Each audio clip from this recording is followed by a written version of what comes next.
C'est un pan méconnu et à première vue improbable de l'histoire de l'Allemagne de l'Est. Pendant 3 décennies, un pays communiste a développé activement son tourisme de croisière, secteur capitaliste par excellence. Isolé sur la scène internationale et confronté à des pénuries, l'État autoproclamé des ouvriers et des paysans organisait pourtant de luxueux voyages au long cours. Une fascinante contradiction.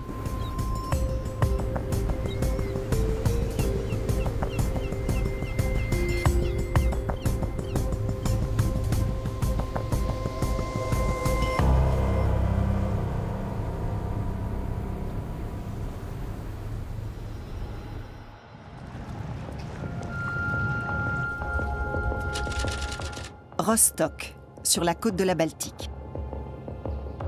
Point d'accès de la RDA au reste du monde et port d'attache de sa marine de haute mer.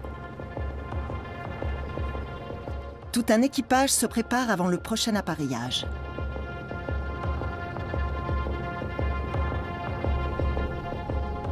Pour répondre à la forte demande, l'Arcona, fleuron de la flotte à passagers est-allemande, enchaîne les croisières à un rythme étourdissant. L'heure du départ est arrivée. Séquence mémorable pour les passagers, routine pour le personnel bien rodé.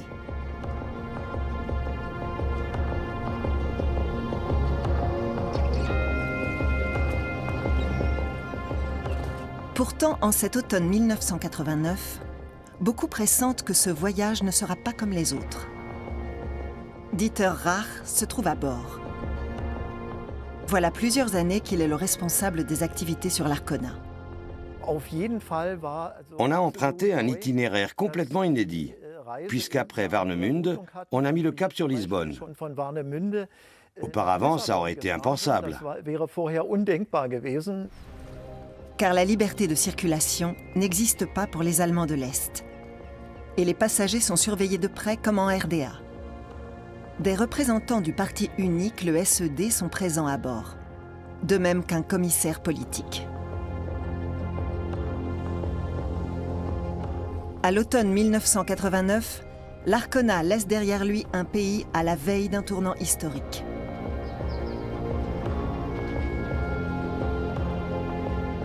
Jörg Hinz est alors animateur et DJ sur le paquebot. Cette croisière est restée gravée dans sa mémoire. On était très partagés au moment d'embarquer à bord de l'Arcona. Ma femme m'accompagnait. Le départ de Warnemünde nous a paru différent des autres fois. Voilà des semaines que les Allemands de l'Est battent le pavé pour s'opposer au régime. Ils rejettent son état paternaliste et la surveillance exercée par le parti depuis des décennies.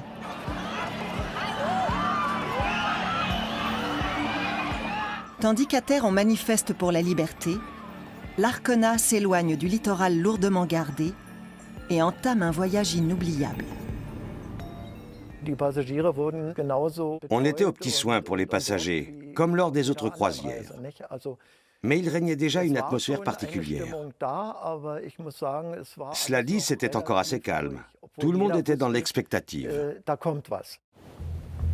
Personne ne le sait encore, mais les événements qui se profilent vont être plus déterminants encore que la première grande crise rencontrée par le pays plus de 35 ans auparavant. Ce matin de juin 1953, de vives protestations agitent Berlin-Est. Elles sont dirigées contre le SED, le Parti socialiste unifié d'Allemagne, qui occupe le pouvoir de la jeune République démocratique allemande avec le soutien de l'Union soviétique. Depuis 1952, la direction du SED accumulait les erreurs politiques. Elle menait une campagne sans merci contre l'Église. Elle s'en prenait également aux artisans indépendants et aux petits commerçants. Mais surtout, elle voulait augmenter les quotas de production. La grogne était donc palpable chez les ouvriers, en particulier sur les grands chantiers comme celui de la Stalinallee. Cette grande avenue au cœur de Berlin-Est est en cours de reconstruction. Elle doit être bordée d'immeubles massifs dans le style soviétique. C'est ici que commence l'insurrection du 17 juin 1953. Au départ, simple manifestation contre les conditions de travail, le mouvement prend vite une allure de soulèvement contre le régime. Le camp des mécontents ne cesse de grossir et de se radicaliser. Beaucoup réclament désormais le renversement du parti. Les manifestants se dirigent alors vers les lieux emblématiques du pouvoir. Les ouvriers qui ont marché sur la maison des ministères exigeaient l'organisation de nouvelles élections démocratiques, la destitution du gouvernement, et ainsi de suite.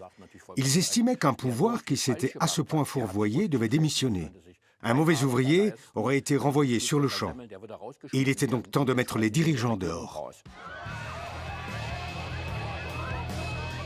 Mais la situation dégénère. Et les troupes soviétiques stationnées sur le territoire déploient leurs chars. En quelques heures, l'insurrection est violemment réprimée et une trentaine de personnes trouvent la mort à Berlin. Le SED a sauvé sa peau grâce à l'intervention musclée du grand frère soviétique. Mais son avenir est incertain. La direction du parti s'interroge sur les suites à donner à ce mouvement de révolte. Comme toujours en RDA, les décisions importantes sont prises à huis clos. À l'époque, un homme détient le pouvoir suprême. Walter Ulbricht, qui se trouve à la tête du SED. Il cherche une issue à la crise en concertation avec le syndicaliste Herbert Warnke. Celui-ci fait une proposition surprenante en réponse à la tentative d'insurrection. La mise en chantier d'un navire de croisière. Si l'on a aujourd'hui connaissance de ces échanges, c'est grâce à un document conservé aux archives fédérales et découvert par l'un des spécialistes des croisières en Allemagne de l'Est, l'historien Andreas Stirn.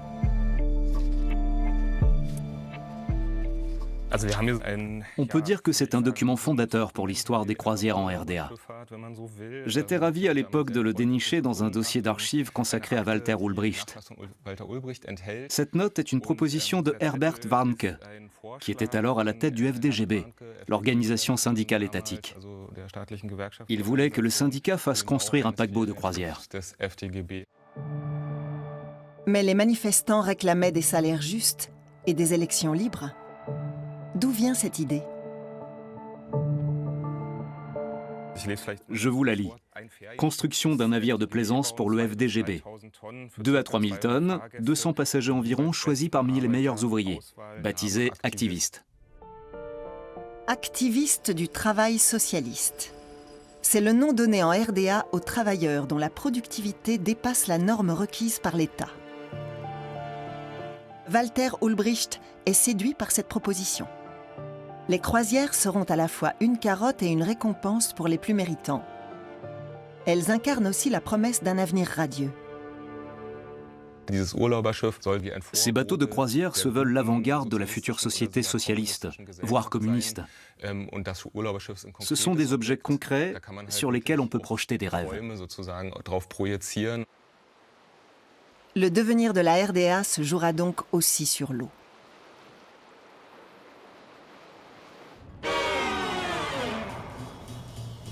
Allzeit gute Fahrt für Schiff und Passagiere wünschen auch wir und danken zugleich den Erbauern, die gut und zügig gearbeitet haben. Le premier bateau de croisière de fabrication est-allemande est mis à l'eau en 1960. Une maquette préalablement réalisée est exposée au public. Après avoir passé plusieurs décennies rangée dans une réserve, elle est à nouveau visible aujourd'hui. Janine Uhlemann, historienne et conservatrice, a étudié ce modèle réduit et son rôle dans la saga des croisières en RDA.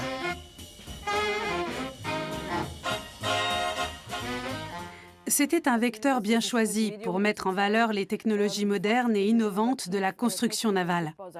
Il s'agit de la plus grande maquette de nos collections et sans doute du Land de Mecklembourg-Poméranie occidentale, puisqu'elle fait 7,10 mètres de long. Lors de sa restauration, nous avons constaté qu'elle comptait près de 300 hublots et 200 fenêtres. Comme elle est en bois, elle est très lourde. C'est un travail artisanal d'une qualité remarquable, une très belle maquette. De nos jours, cette réalisation peut être admirée à bord du Dresden, un cargo commercial de la fin des années 1950, transformé en musée et amarré dans le port de Rostock. Ce premier bateau de croisière est baptisé en l'honneur de Fritz Eckert, membre fondateur du Parti communiste d'Allemagne en 1918. Ce navire s'inscrit dans un projet de grande ampleur. Le Fritz Eckert se veut à la pointe de la modernité.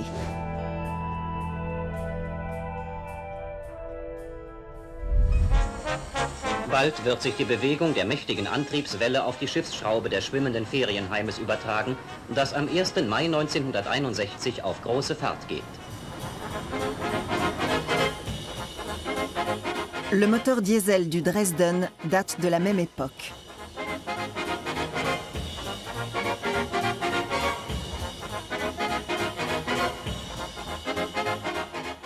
La particularité de la propulsion du Fritz Eckert résidait dans sa technologie combinée. Outre un moteur diesel classique, il était équipé de 2 turbines à gaz, une par hélice. Les turbines étaient elles-mêmes alimentées, comme on le voit, par 6 générateurs de gaz à piston libre. C'était le premier navire de passagers au monde à être équipé de turbines à gaz.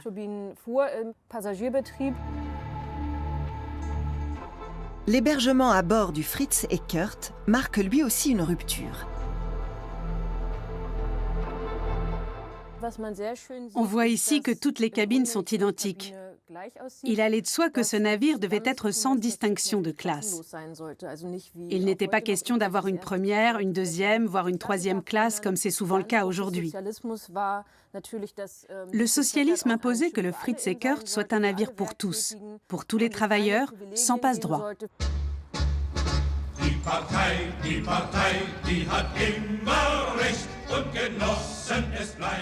Le SED doit financer ce premier navire de croisière socialiste. Il sollicite les entreprises et les travailleurs qui sont nombreux à faire des dons, tandis que les ouvriers du chantier naval ne comptent pas leurs heures. C'est du moins ce que prétend la légende. Certes, il y a eu des contributeurs, des grands-mères qui ont tricoté des maniques pour le Fritz Eckert, des gens qui ont peint des tableaux pour le décorer, et d'autres qui ont apporté le rebol. Mais j'ai calculé qu'à raison de 5 ou 6 millions d'adhérents au FDGB, le don moyen avait été d'1 mark maximum. Dans certaines entreprises, les employés étaient obligés de participer financièrement, officiellement au nom de la solidarité. Mais c'est un récit qu'on a construit a posteriori.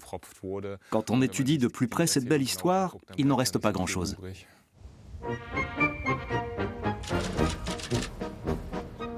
Après 18 mois de construction, le Fritz Eckert est prêt pour sa croisière inaugurale. À bord, 350 passagers triés sur le volet, choisis par le parti pour leur fiabilité politique. Le premier voyage passe par Helsinki, puis Saint-Pétersbourg, qui s'appelle alors Leningrad, et enfin Riga. La RDA affiche ainsi sa proximité avec l'Union soviétique. Parmi les passagers se trouve Norbert Piel, un serrurier de 19 ans ébahi par tout ce luxe. Il a gagné son billet dans une loterie organisée par l'État. Autant les membres du personnel que les passagers ont été passés au crible de la Stasi, les services secrets est-allemands. Les heureux élus se voient servir des feuilletés de porc, de la salade de crabe et de la soupe de queue de kangourou. Une expression se répand en RDA à l'époque. On n'est pas sur le Fritz Eckert.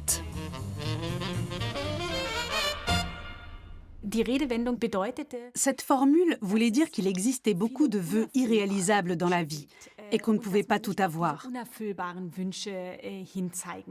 Le Fritz Eckert était une exception, un lieu à part où beaucoup de choses inimaginables ailleurs en RDA devenaient possibles.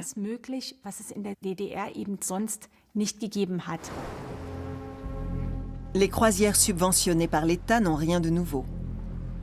La dictature nazie avait mis en place en son temps un système comparable d'incitation populaire. En 1937, le lancement du Wilhelm Gustloff dans le port de Hambourg a lieu devant une foule de curieux.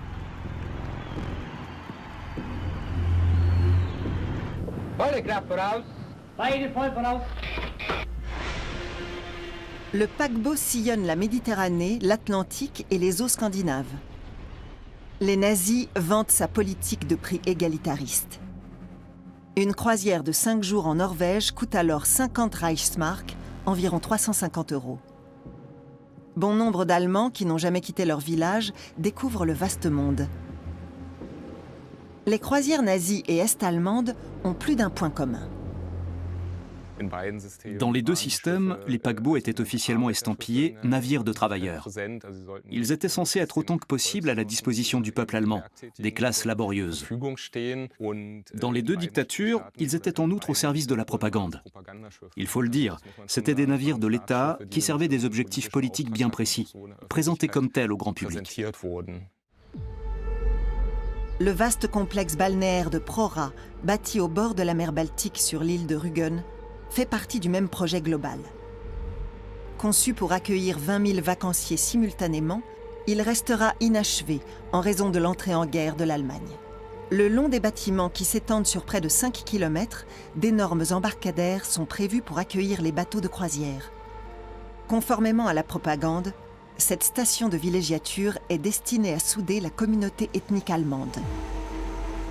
La radio, la presse et les actualités vantent les mérites de l'offre touristique de l'État. Les nazis ont mis sur pied dans ce cadre une gigantesque organisation de loisirs. La force par la joie. L'offre de croisière de la Force par la joie était d'une toute autre envergure. Les navires étaient plus nombreux, on les affrétait à tour de bras. En l'espace de 5 ou 6 ans, l'Allemagne nazie a envoyé environ 3 fois plus de personnes en voyage sur l'eau que la RDA en 30 ans. Mais dans tous les cas, c'était une goutte d'eau dans l'océan. C'est-à-dire que la probabilité de pouvoir effectuer une croisière était extrêmement faible dans les deux dictatures. Le 13 août 1961 marque un tournant pour les habitants de RDA. Du jour au lendemain, le pays se ferme et le mur de Berlin est érigé. Objectif : empêcher les Allemands de l'Est mécontents de sortir du pays. Leur droit fondamental à la libre circulation se trouve ainsi aboli. Que va devenir le programme de croisière de l'État ? C'est toute l'ironie de l'histoire. Le Fritz Eckert a été mis en circulation en mai 1961. Pendant 2 ou 3 mois, il a navigué normalement, y compris dans les eaux scandinaves. Puis la construction du mur a radicalement changé la donne. Dans un pays où la liberté de voyager n'existait plus, il était désormais inenvisageable d'envoyer les gens aux 4 coins du monde sur des bateaux de croisière. Ce n'était plus compatible avec le régime. Un deuxième navire de croisière sous pavillon est-allemand est en service. La RDA l'a acheté dès 1960 et baptisé Völkerfreundschaft, amitié entre les peuples. Ce bâtiment a 10 ans de plus que le Fritz Eckert, mais il est plus grand et navigue à la même vitesse grâce à 2 moteurs diesel. Et surtout, il n'a pas coûté cher.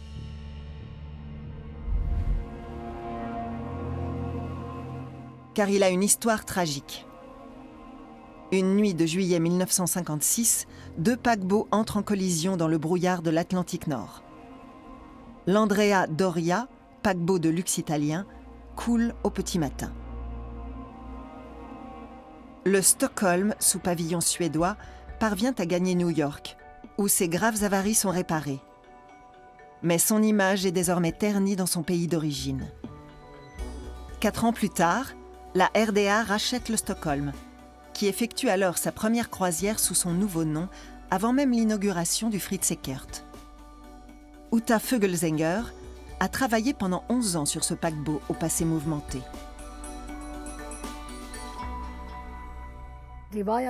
C'était le plus vieux navire de croisière encore en service dans le monde. Tout était plus solide à l'époque. Aujourd'hui, il a en grande partie été rénové et modernisé. L'ancien bateau, avec ses surfaces en acajou, était facile à entretenir, mais il avait un côté comment dire, assez vieillot. Avec la construction du mur, le Völkerfreundschaft se trouve à son tour visé par les restrictions de voyage et n'a notamment plus accès aux ports de la Méditerranée. Mais c'est un paquebot transatlantique, contrairement au Fritz Eckert de taille plus modeste. Il peut donc rallier la nouvelle destination qui fait rêver les Allemands de l'Est, Cuba. Depuis l'avènement de la révolution de 1959, l'armée rebelle de Fidel Castro a pris le pouvoir sur l'île. La RDA cherche à nouer des liens avec Cuba. C'est ainsi que le Völkerfreundschaft entame une croisière vers les Caraïbes à l'automne 1962 et se retrouve mêlé à l'un des épisodes les plus marquants de la guerre froide. On était coupé du monde, au courant de rien. À bord, tout allait bien, on suivait le programme d'activité et le ravitaillement était assuré. On ne savait rien de la situation internationale qui était de plus en plus tendue. Si Harald Hildebrandt se rend avec son épouse à Cuba, c'est parce qu'un poste d'interprète l'attend là-bas. Mais une crise se prépare. Mi-octobre, des avions espions américains découvrent que l'URSS est en train de déployer des missiles sur l'île. C'est la réponse soviétique à l'installation de fusées par les États-Unis sur le territoire turc. Le président Kennedy, qui venait d'être élu, a jugé la situation inacceptable.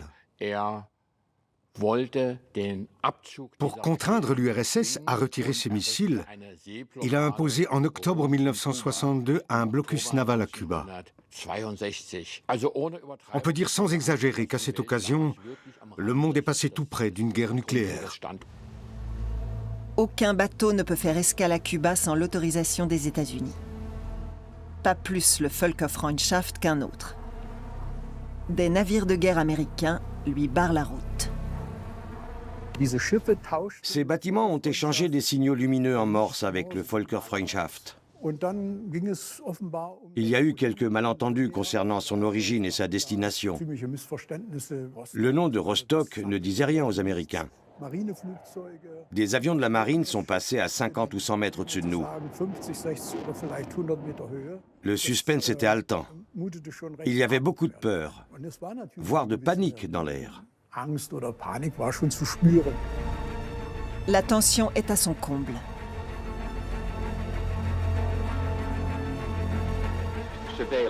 Enfin, Kennedy donne le feu vert. Le Völkerfreundschaft peut poursuivre son chemin jusqu'à Cuba et jeter l'ancre à La Havane. Évidemment, on a été acclamés à l'arrivée. Tout le monde klaxonnait et nous faisait de grands signes. Le Völkerfreundschaft était devenu le navire qui avait bravé le blocus. Et c'est vrai, c'est le seul navire que les Américains ont laissé passer, parce qu'il était là à des fins pacifiques. La Troisième Guerre mondiale n'aura pas lieu. Dès le lendemain, le navire de croisière repart pour la RDA. Mais rares sont les Allemands de l'Est qui ont accès à des destinations aussi exotiques. La grande majorité passe ses week-ends au vert dans une petite datcha ou par faire du camping en trabant. La tente de toit pour 2 personnes devient un incontournable des foyers est-allemands à la fin des années 1970. Les plus chanceux ont l'occasion d'aller un peu plus loin, par exemple au Sable d'Or en Bulgarie. Mais là encore, le syndicat officiel est incontournable. Rien n'était possible sans passer par une organisation étatique. On risquait de ne trouver aucune infrastructure touristique de libre. Il était inimaginable de décider sur un coup de tête de partir au bord de la Baltique et de tenter sa chance en demandant un hébergement pour une nuit ou pour plus longtemps. L'idée même d'un libre marché du tourisme était impensable en RDA.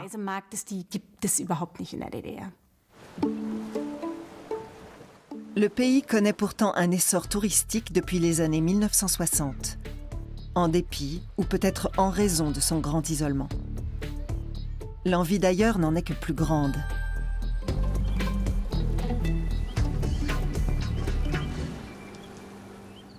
Chaque destination inaccessible avait toutes les chances d'être idéalisée. Quand on peut effectivement voyager, on constate qu'il y a partout du positif et du négatif. Cette objectivité n'était pas possible pour les citoyens est-allemands. Les bateaux de croisière est-allemands peuvent cependant naviguer au loin et même servir pour des voyages officiels. Ainsi, en 1965, Walter Ulbricht se rend en Égypte à bord du Völkerfreundschaft. La propagande présente cette visite comme un événement de portée mondiale.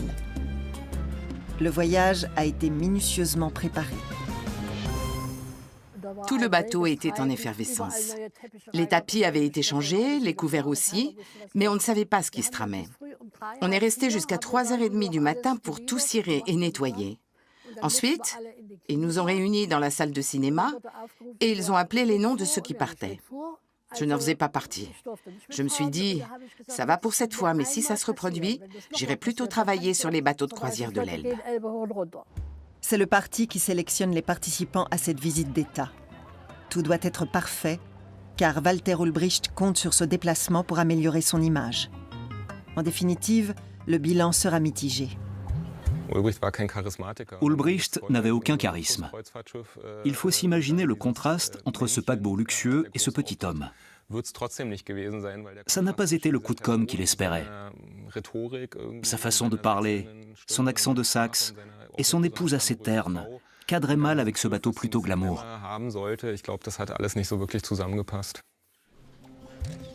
Sans surprise, le dirigeant ne réitérera pas l'expérience. D'autant plus que l'affrètement du Völkerfreundschaft coûte à lui seul 1,2 million de marks est-allemands.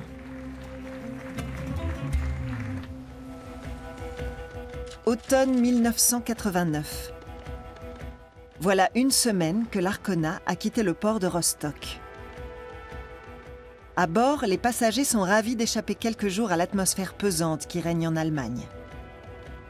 Les informations leur parviennent au compte-gouttes.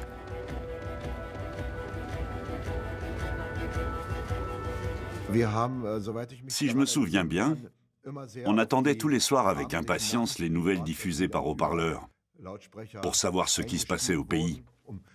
On n'avait pas des téléphones comme aujourd'hui. Comme il est d'usage lors de chaque voyage, les membres du parti présents à bord se réunissent en une assemblée générale. À peine 90 des 240 membres de l'équipage sont encartés. La situation pré-révolutionnaire en Allemagne de l'Est et la crise du parti déstabilisent sa direction politique. Les nouvelles qui arrivaient étaient l'objet de toutes les suppositions. Comment se déroulent les manifestations du lundi? Qu'est-ce qui se passe en RDA? On se sentait impuissant. Est-ce que ça allait tourner à la guerre civile? Pour la première fois au cours d'une croisière, plusieurs camarades critiquent ouvertement la répression de la liberté d'expression et les sanctions arbitraires appliquées aux dissidents. Les cadres du parti se déclarent prêts à discuter. Un changement de passagers est prévu au port de Limassol. L'équipage de l'Arkona attend l'arrivée des vacanciers en provenance de RDA.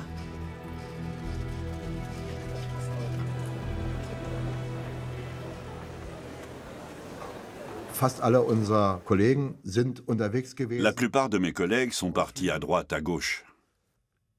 Moi, j'ai préféré rester à Limassol.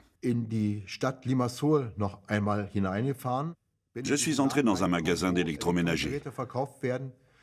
Sur une étagère en hauteur, il y avait une rangée de téléviseurs qui diffusaient tous les mêmes images, des gens sur le mur de Berlin.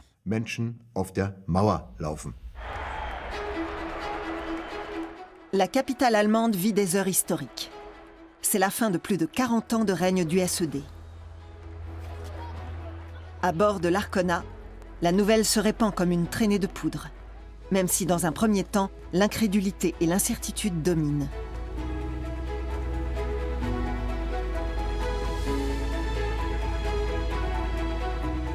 Puis, les nouveaux passagers est-allemands arrivent par avion. Ces passagers venus de RDA étaient empreints de l'atmosphère de là-bas.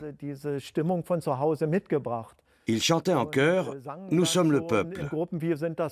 C'était très déconcertant. protester ouvertement dans un État du bloc communiste n'a jamais été sans risque.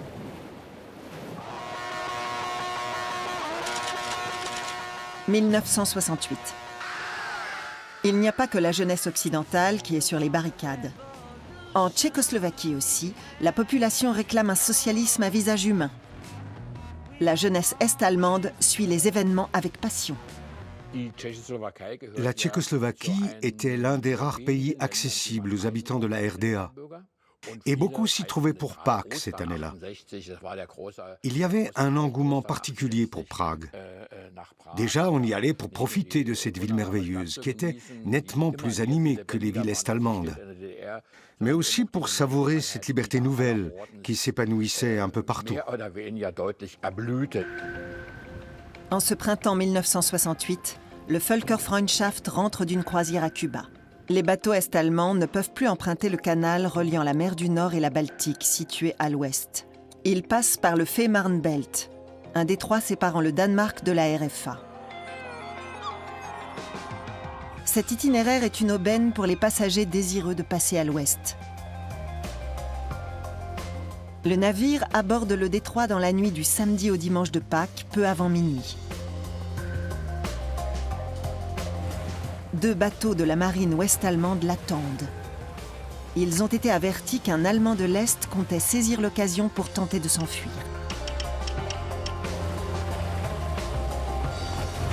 Les équipages sont prêts à ramener l'homme à terre en sécurité.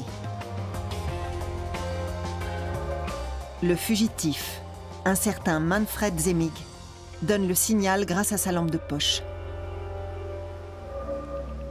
Il a organisé l'opération avec son père qui réside en RFA. Les 2 hommes se sont retrouvés en secret à la foire de Leipzig, l'un des rares salons est-allemands à accueillir des visiteurs de l'Ouest. Connu comme dissident, Manfred Zemig n'a obtenu son billet de croisière qu'en raison d'une panne au service de vérification de la Stasi. Les navires ouest-allemands allument leurs projecteurs pour aider leurs protégés. Celui-ci se hisse le long d'une corde à linge qui ne résiste pas. Les soldats de la marine s'empressent d'aller le sortir de l'eau glaciale. À peine repêché, Manfred demande « Vous êtes de l'Ouest ?»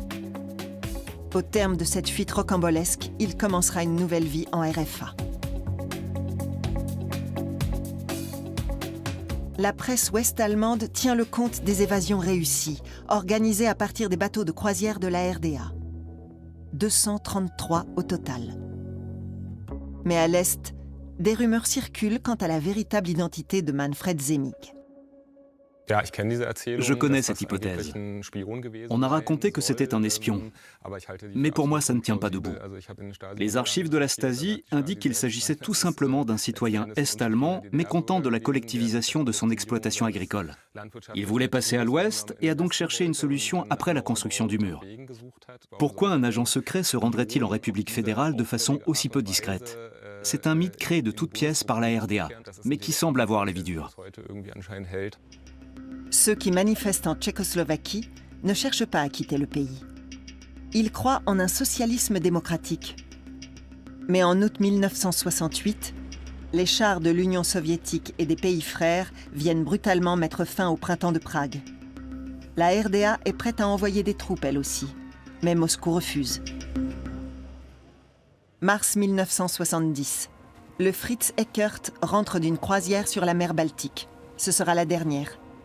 Moins d'une décennie après son lancement, l'unique bateau de croisière Made in RDA est mis hors service. En 10 ans, le bâtiment était devenu obsolète, techniquement et du point de vue de son équipement. Mais le plus gros problème venait de ses coûts d'exploitation considérables. Cette activité n'était viable que moyennant de lourdes subventions. Pendant 20 ans, le navire des travailleurs restera à quai dans le port de Stralsund, où il logera des visiteurs et des ouvriers. Le Fritz Eckert a été retiré de la circulation en toute discrétion, mais ça a fini par se savoir. Les habitants de Stralsund l'ont bien sûr reconnu dans leur port et ont été surpris qu'il ne navigue plus. 10 ans plus tôt, on leur avait dit « Ce navire est le vôtre, il a été construit grâce à vos dons ». Il ne faut pas s'étonner que les gens aient repris ce récit à leur compte pour demander « Qu'est devenu notre bateau ?» Le programme de croisière est-allemand semble en sursis.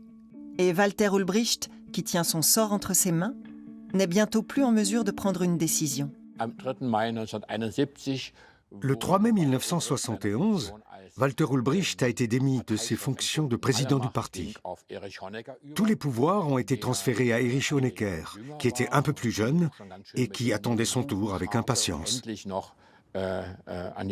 C'était le dauphin. Il avait déjà été intronisé plusieurs années auparavant. Et il sentait qu'il fallait à présent répondre aux besoins matériels de la population.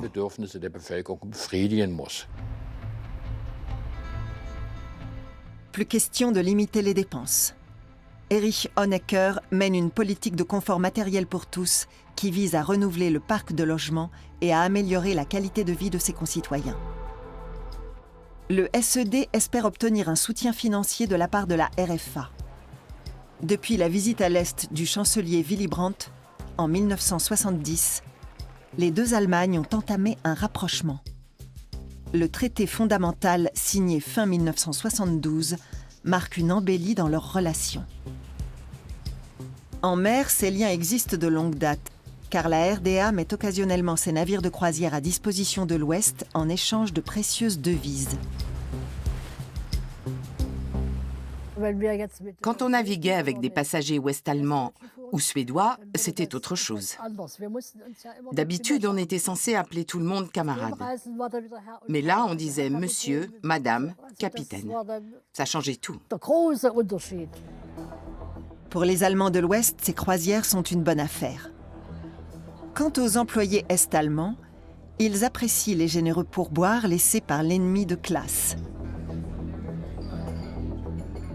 Mais à force, le SED craint que ces contacts répétés ne finissent par corrompre l'équipage. Un vrai dilemme.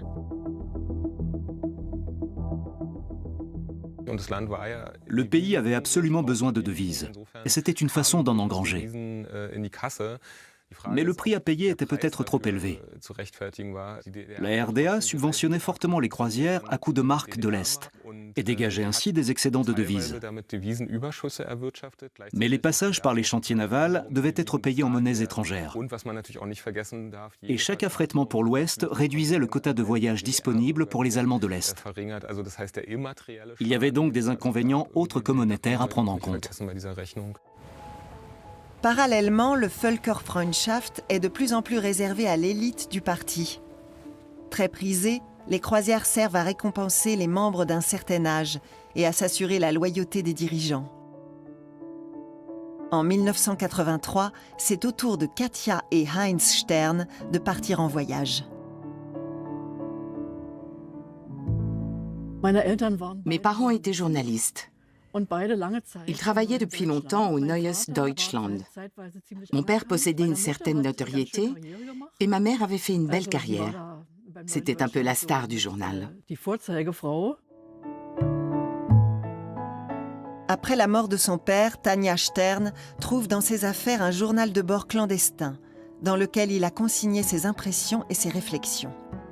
Un témoignage unique sur les croisières est-allemandes vues de l'intérieur. Schön ist der Morgen, schau aus dem Fenster. À bord, l'emploi du temps est millimétré. Ainsi, le réveil se fait tous les matins au son de la même chanson. C'était la version allemande de Morning Has Broken, interprétée par Nana Mouskouri. Chaque matin, on réveillait les passagers avec cette chanson à 7 heures. Ils devaient se lever comme un jour de travail et le petit déjeuner était servi à 8 heures. La restauration est un enjeu important de la vie à bord. Heinz Stern décrit des ruées sur les viandes en sauce, des crêpages de chignons autour du buffet, des apéritifs à la bière et aux spiritueux en pleine matinée, des cafés agrémentés de cognac et des soirées bien arrosées. C'était une formule tout compris. Il n'y avait rien à payer. Alors les gens se battaient, surtout pour le buffet. C'était la mentalité des Allemands de l'Est. Comme c'était gratuit, ils se gavaient. La plupart des passagers occupent leur journée à des bains de soleil. C'est d'ailleurs la principale distraction, note Heinz Stern. Très convoitées, les chaises longues sont souvent réservées dès 6 heures du matin. Aux yeux des Stern, férus de culture, ce bateau ressemble à un mélange d'école maternelle et de maison de retraite. Il déplore l'embourgeoisement des révolutionnaires d'hier et le niveau lamentable de la classe dirigeante d'aujourd'hui.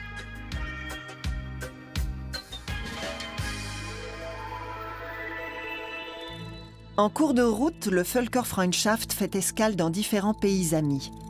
C'est aussi l'un des objectifs de ses croisières. Mais Heinz Stern se plaint dans son journal des rencontres avec les délégations, des discours interminables et des effroyables manifestations d'amitié. Il semble soulagé de pouvoir retourner à bord. Ce jugement sévère semble toutefois s'adoucir sur la fin du voyage, et le journaliste se dit très impressionné par les célébrations du jour de la République, le 7 octobre. Les jeunes en uniforme bleu marine, le salut au drapeau avec la mer Azur en arrière-plan. Jusqu'à la fin de ses jours, il a eu un faible pour ce folklore communiste. En public comme avec leur entourage proche, Katja et Heinz Stern ne tarissent pas d'éloges sur leur voyage. Ils réservent leur opinion sans phare à leur journal de bord. Au début des années 1980, l'échec de la politique d'Erich Honecker est patent. Infrastructure en déshérence, économie stagnante, flambée de la dette. Tandis que les files d'attente s'allongent devant les magasins, c'est la faillite de l'État qui menace. Le salut arrive in extremis grâce à la République fédérale qui accorde à sa voisine un crédit de plusieurs milliards de marks. Mais à quoi Honecker va-t-il employer ce renflouement inespéré? Entre autres, à l'acquisition d'un nouveau bateau de croisière. Cette fois, c'est l'Astor, construit par la RFA qui est en ligne de mire. Durant quelques années, il a servi de décor à la série Le Bateau de rêve, la très populaire version ouest-allemande de la croisière s'amuse. Or, le SED veut le meilleur pour le pays et pour la classe ouvrière. La vente est conclue, moyennant 143 millions de marks ouest-allemands de marchandises. La RDA restera un pays de croisière, comme le souhaite Erich Honecker. Rebaptisé Arkona, le navire est plus grand, plus rapide, plus moderne et surtout beaucoup plus luxueux que ses prédécesseurs. Seule ombre au tableau, il appartient à l'Afrique du Sud, alors sous embargo de la RDA en raison de sa politique d'apartheid. La solution viendra de l'Allemagne de l'Ouest. Une compagnie maritime de Hambourg fait office d'intermédiaire. On ne peut s'empêcher d'y voir une certaine hypocrisie. Le Neues Deutschland dénonçait l'apartheid en Afrique du Sud et sur la même page annonçait l'entrée en service de l'Arkona, sans jamais mentionner ses liens avec ce même pays. C'est évidemment discutable. Un an après le rachat de l'Arkona, un reportage tourné à son bord est diffusé en RDA. L'officier radio est interviewé. C'est lui qui permet aux passagers de téléphoner chez eux. Ja, ihr haut was nicht hin. Allgemein, ohne jetzt mal das Nachrichtengeheimnis hier zu verletzen, kann man sagen, dass also die Grüße im Prinzip von sehr viel Optimismus, Freude und Begeisterung für dieses Schiff, für diese Reise und die Unterbringung und so weiter hier enthalten sind. L'intéressé se garde bien de dire qu'il n'est pas seulement responsable des communications à bord. Pour en savoir plus, direction les archives de la Stasi à Rostock. Notre antenne gère le fonds des archives fédérales relevant de la Stasi et portant sur l'ancienne administration régionale de Rostock. En 1989, le district du port comptait plus de 660 collaborateurs informels. Les dossiers conservés ici permettent de retracer le parcours de ces collaborateurs informels ou informateurs. Volker Höfer dirige l'établissement qui conserve 3 bons kilomètres linéaires de documents et plus d'1 million de fiches. La Stasi était la clé de voûte du pouvoir du SED en interne. Sa mission consistait avant tout à contrôler la population, c'est-à-dire à prévenir toute action hostile envers l'État et le parti. Cette approche transparaît dans les documents en rapport avec ses collaborateurs non officiels.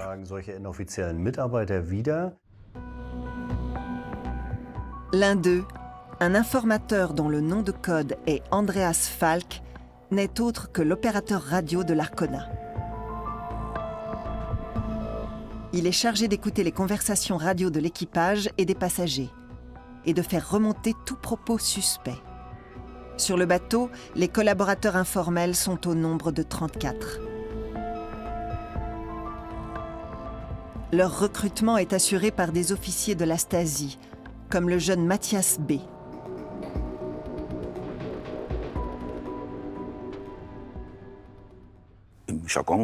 Dans le jargon, on nous appelait les cochons truffiers. On repérait les gens intéressants, on entrait en contact avec eux et on les préparait à cette coopération officieuse. Il fallait que leurs informations soient fiables et qu'ils aient accès eux-mêmes aux domaines qu'on leur demandait de couvrir. Un opérateur radio constitue bien sûr un profil idéal. Ainsi, Andreas Falk rapporte à son officier de liaison qu'un de ses collègues s'est disputé avec son épouse restée en RDA. Il présente dès lors un risque plus élevé de vouloir profiter d'une croisière pour passer à l'ouest. La Stasi veille à ce que l'homme perde son livret de navigation et son travail à bord de l'Arcona. Les renseignements fournis par Andreas Falk ont joué un rôle décisif dans cette affaire, qui a une dimension à la fois très intime et assez sordide. Ça montre clairement jusqu'où pouvaient aller ces collaborateurs informels, qui n'hésitaient pas à trahir et à dénoncer leurs collègues. Le renseignement n'est jamais propre. On se salit toujours les mains. C'est comme ça, hélas. Ou alors on collecte des informations superficielles, qui ne sont d'aucune utilité. C'est malheureux, mais ce n'est pas très joli. L'ancien informateur affirme aujourd'hui qu'il ne collaborait pas avec la Stasi pour de basses motivations, mais par conviction et par attachement à son pays. Pour ses victimes, le résultat est le même. Pour ceux qui franchissaient illégalement la frontière, qui commettaient le délit de fuite de la République, comme on disait, la peine d'emprisonnement était variable et pouvait aller de 2 à 5 ans environ. Ces déserteurs étaient déclarés ennemis de l'État. Une fois incarcérés, ils étaient désignés par des numéros et non par leur nom. Le message était clair. En prison, on essayait de déterminer qui les avait aidés. L'arrestation ne marquait pas la fin de la procédure. Quand on parvenait à les coincer, on voulait savoir qui avait soutenu leur projet, qui d'autres étaient au courant, et ainsi de suite, pour déjouer d'autres tentatives. La Stasi possède ses propres prisons à Berlin-Est et dans chacune des 14 capitales de district. Celle de Rostock compte une 50aine de cellules. Les prisonniers, principalement politiques, se retrouvent en détention provisoire, souvent sans assistance juridique ni droit de visite. Les détenus restaient parfois livrés à eux-mêmes des semaines entières dans leurs cellules. Et ils finissaient alors par perdre la tête.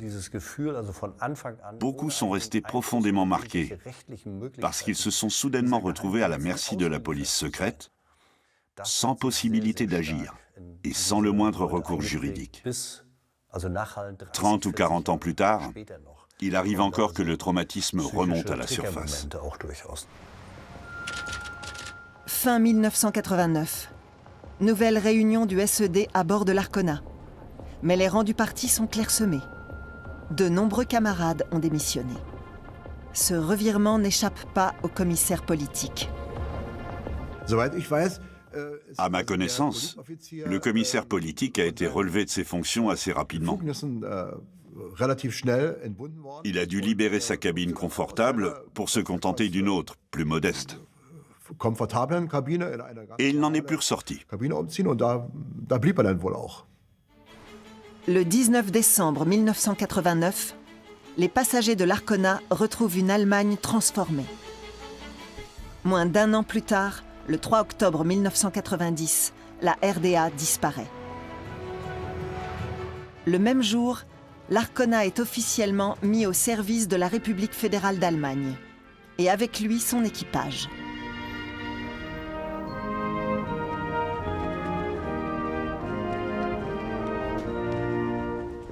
La chute du mur et la réunification ont été positives à mes yeux. Pour quelqu'un qui travaillait dans le tourisme et qui voulait voir le monde, c'était une porte qui s'ouvrait. Rien que pour ça, ça en valait la peine. J'ai dû retrouver mes repères dans ce nouveau contexte qui a entraîné des incertitudes. Mais tout s'est bien terminé. Je ne regrette rien. Pendant près de 30 ans, la RDA a dépensé sans compter pour maintenir son offre de croisière. Ces bateaux étaient un microcosme, une vision idéalisée de la RDA, débarrassée des candidats à l'émigration, des jeunes, des mécontents et des râleurs. On n'y trouvait que des citoyens loyaux et travailleurs, au service du système. C'était la RDA modèle qu'auraient souhaité Honecker et compagnie.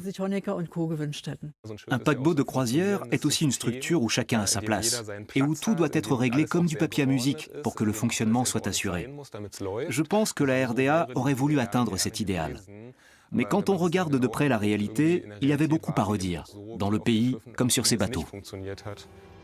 Car si elles vendaient du rêve, les croisières est-allemandes, elles non plus, ne tenaient pas toutes leurs promesses.